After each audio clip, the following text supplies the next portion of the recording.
Ladies and gentlemen, welcome to another video. I purchased this Mazda, I don't know, 5 or something. Yeah, Mazda 5. A few weeks ago from Seattle. I actually got it for a super good price. As you guys can see, it has some damage on the doors. Some paint fading. You know, it's not perfect. And it has a busted taillight right here. So I bought a new taillight. And the other thing I purchased are these knobs right here because they are missing and I can't control the heat or the cold AC or where it's going. And right now we are going to do our maiden voyage in this car.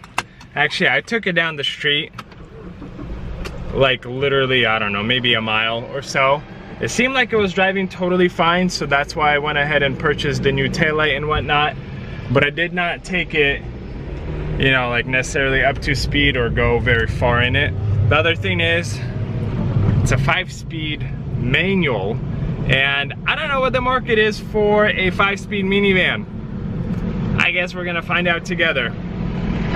But I gotta go pick up my packages from Dad's work because he has my taillight, and then go home and start working on this thing. Fuel update. Car's running flawlessly mechanically. It's not overheating. All the gears are good. There's no grinding from the transmission. Although I'm still slightly struggling with the shifts. It seems like I over rev a little bit when I start off, you know, from a dead stop. But the one thing I do not like about this car, the tires, they are very noisy. I noticed it had some kind of like sport tires, sport summer tires, and they let a lot of road noise into the cabin. I mean, this is not an expensive car by any means, so I feel like it's not very insulated. So especially for this car, you do want really nice, quiet tires, which this car does not. A little longer than a few minutes later. Now that we are at home, let's start opening stuff up. I'm assuming that this is going to be my tail light. Let me do this. All right, so hopefully no cracks. All tabs are good. Wow, just in a box. This is a first time. I don't know what the other one looks like because I have not pulled it apart yet. I mean, it's pretty darn scratched up. They look the same. I am just very disappointed in the condition because honestly, the only time you would get scratches like that is in storage. A car from regular driving will not have this many scratches. Okay, here's our new taillight. Put 2 screws in and I think we're done. Next, we gotta replace this. But I'm not replacing the whole unit because I only need 2 knobs. Everything else works. So I'm gonna try to wiggle them off. So it looks like they should just pull off with some force. So I'm gonna give that a try. It didn't even require a lot of force to pull this thing off. There's that one. Let's do one more. Oh yeah. We got everything. Okay guys, believe it or not, I think this car is done. Just needs a good wash and it's ready to go. Now honestly, why can't all cars be this darn easy? So I think next step is take it in to get detailed and go from there. Up until that point, I really did think that car was done, it was good to go. But as I continued to drive, I kind of noticed the front end was very, almost like spongy and very bouncy, especially over bumps on lower speed. Higher speeds, it would kind of clunk, so I was like, okay, what is it? So my first thought was ball joints because of the clicking. So I went ahead and purchased ball joints, but they were basically a one piece with the lower control arms. Later on, I ended up replacing front springs and struts on this minivan. So continue watching. Mazda parts came in. I have ball joints, but they are basically, I'll show you guys. This is what they look like, and more or less this is the part I'm trying to replace right here, because I think this is what's causing all the clunking. But they come in one piece. I've seen YouTube videos how to do this. I mean, fairly straightforward. Should take about 30 minutes per side, maybe 40 minutes, we'll see. Haven't really done a job like this, but you know, I am mechanically inclined. I look tired, a little dirty, because I just finished up this one, replaced 2 control arms and a shock absorber, and we're jumping in straight into the Mazda. And yeah, I already see the parts, or the part I gotta replace. Kind of got the vehicle prepped and put in the garage because it's been kind of sunny, but it looks like we got a bolt there, a bolt up there, and then something down here. I honestly don't think I will be recording this process, just because recording is time consuming. There's plenty of other YouTube videos how to do this job, so we're just gonna focus on the entertainment and kind of get through it. Here's a 30 or 40 minute update. Got everything off, those bolts, and struggling with the ball joint itself.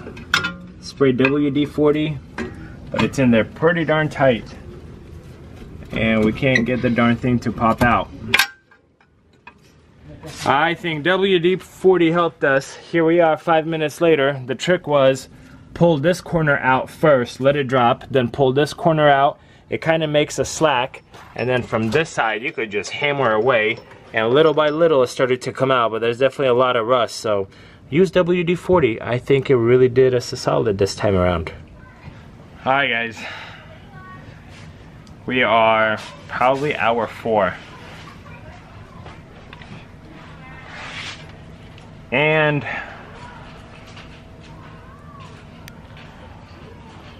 I haven't struggled this bad in probably a year and a half.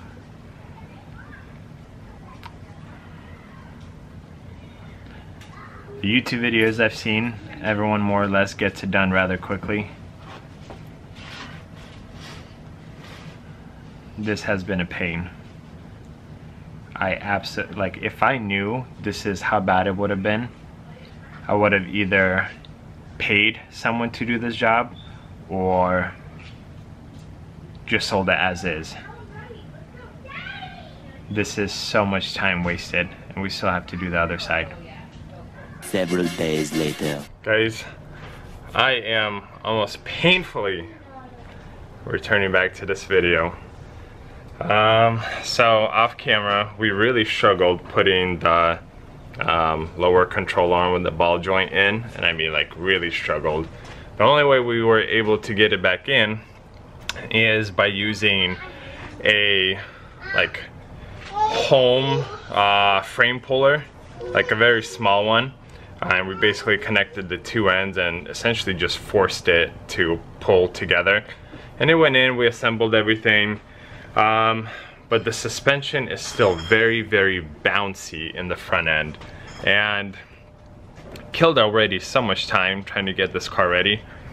Figured, whatever, I'm gonna buy new springs, new shocks, and get those installed and hopefully make this car right, take it through the detail, and then sell it. So I've had the shocks for about 2 weeks. Brought this car maybe a week ago to my house, so ready to hopefully finish it up, replace everything, and get another one ready. Here we have the first one. Let's see, spring under compression, do not remove unit. I don't know what that means. Yeah, gotta love these jobs. But hopefully I don't struggle too much replacing it. disconnected everything underneath on that side, so now we have to get to these 14mm bolts that are under here, and I'm sure I could work around it, but I think it'll be easier just to remove this housing. Looks like what, brake fluid. And we have two 10mm nuts here. There we go. We could gently move that aside, and that will give me enough room to get into those 14mm bolts. And so that I actually have better leverage to take these out, remove that bracket, which is also two 10mm nuts. That one is pretty hard to get to with a socket and a wrench, so I'm using one of these. It's still a little bit uncomfortable, but it's not too bad, and I could actually do the rest by hand. Here's the old one, out, crusty, and just old, super old. So let's get the new one in, get it installed, and start working on the other side. Got the new bolts threaded, but not all the way. The only difference is these are 12mm, where these were 14mm. So a little bit different. Now basically need to feed this through and then connect everything else. One side is completely done, everything's put back together. Looks like the left side will be a little bit easier in regards to this. So we'll see how it's gonna go. The car has been put together. Let me put my seatbelt on. Are you guys ready for this? I really hope this car is done with what I'm gonna do with it. The last thing is just get a detail done, and that's it. So what I am expecting from this van is to not be so darn bouncy when I go over the smallest bumps. That's a sigh of relief, guys. It feels so much better than before. It even sounds better, because the suspension was clunking. I still feel little, you know, bits and pieces here and there, but I think I'm done. I think I'm done. So today is Saturday, so I spent pretty much all morning replacing those springs and struts. Monday, I'm gonna take this car in to get detailed. After the detail, I am going to take it to get the alignment done, because I did mess with suspension components and whatnot. And after that's done, I'm gonna take it through DQ, get it photographed, get it listed, and hopefully sold quick. Hopefully. But the good thing about this car is I did 110 miles on it already. Mechanically, it has no issues. None that I can see or, I guess, you know, tell. So like engine, transmission are very smooth. So I'm doing a quick loop around the neighborhood. It's running really well. So I'm just gonna go park it back by the house, and I guess we'll resume either before the detail or after the detail. We'll find out. Several days later. Just as planned, I am trying to finish up the Mazda. So the plan is take it to get the alignment done today. Let's see where it pulls to the right. So get the alignment done, and then probably drop it off to get detailed, and hopefully within the next 2 days this car is going to be fully done. I'm excited, guys. That's another car that's going to be finished up. Question is, how long is it going to take to sell? Going in right after that one, so hopefully they straighten everything out and we'll be on our way. My turn. I am now a few miles away from the alignment shop, and it runs straight, so I think we are squared away on alignment. Now I'm dropping it off to get detailed. Hopefully they clean it up real nice, and then the car should be ready to go. I guess this is the final step. In a day or two, we'll come back, pick it up, get it listed for sale. And this car that has been an absolute pain and discouraging in my back will finally be done. Oh man.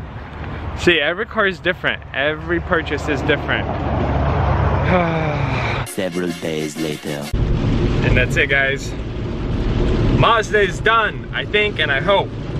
So it's really, really raining outside right now. So not gonna do much. I will postpone taking pictures of it until it's not raining, just because pictures come out a little bit better. So for the time being, I'm gonna drive it, and then when we take pictures, we'll kind of run through the numbers and pretty much everything that I did to this car, or van, or whatever you want to call it.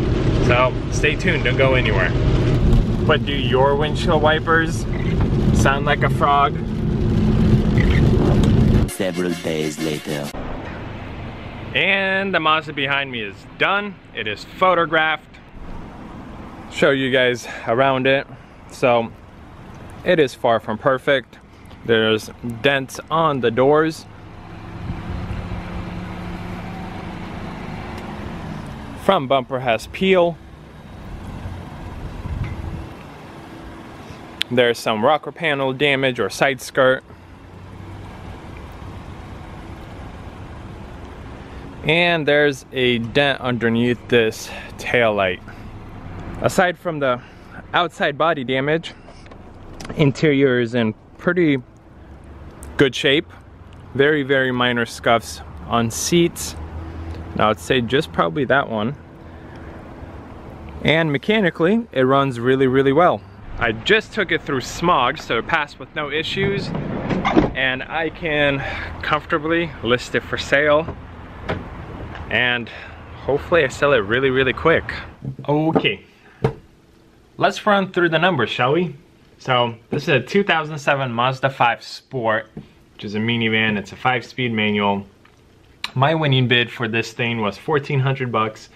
$230 in auction fees brought the total to $1,630. I paid $150 to ship it from Seattle. It had missing climate control knobs. Those were $20. Had a busted taillight. That was $55. I bought 2 new control arms, which were $60.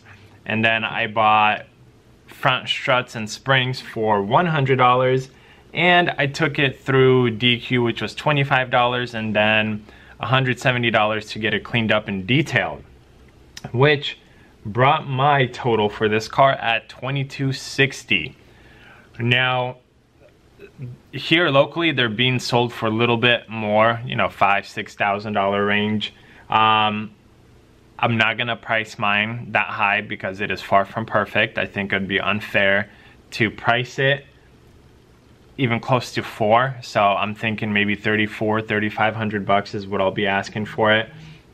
And the big plus, it's a minivan and it has no mechanical issues. The downside is it has outstanding body damage and it's a 5-speed. You know, kind of hard to find a buyer for a minivan that's a 5-speed manual. So we'll see. I don't anticipate me selling this thing really quickly, but you never know. As for this video, guys, this is gonna be it. I hope you consider subscribing. I hope you do subscribe. I hope you give this video a thumbs up. And as always, I will see you guys in another one.